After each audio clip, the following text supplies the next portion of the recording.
এই চপারটা হাতে পাওয়ার পর থেকে আমার কাজ এত ইজি হয়ে গিয়েছে যে আমি তোমাদের সাথে আর শেয়ার না করে থাকতেই পারছি না। এটা হচ্ছে জাপানিজ একটা ব্র্যান্ডের চপার, যেটা হচ্ছে মাল্টি চপার।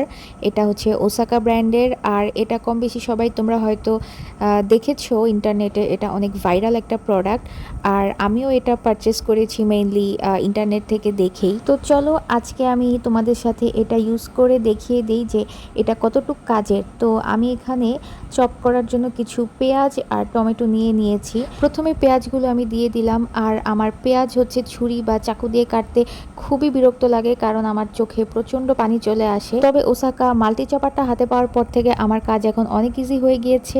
এখন আর হচ্ছে ছুরি চাকু দিয়ে পেঁয়াজ কুচি করতে হয় না, আমি জাস্ট পেঁয়াজগুলো ছিলে এর ভেতর দিয়ে দিয়েছি। আর দেখো এটা কত সুন্দর ফাইনলি চপড হয়ে গিয়েছে। তো এই কুচিগুলোকে দিয়েই কিন্তু হচ্ছে আমরা তরকারি রান্না করে ফেলতে পারবো।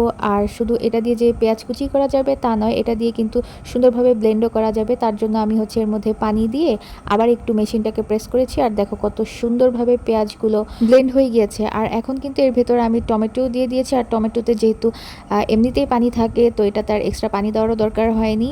দেখো টমেটোটাও একটা সুন্দর পেস্ট হয়ে গিয়েছে। তো যাই হোক, রান্নার কাজকে আরও ইজি করতে এবং সময় বাঁচাতে আমি তোমাদের সবাইকে হচ্ছে ওসাকার মাল্টি চপারটা অবশ্যই রেকমেন্ড করব।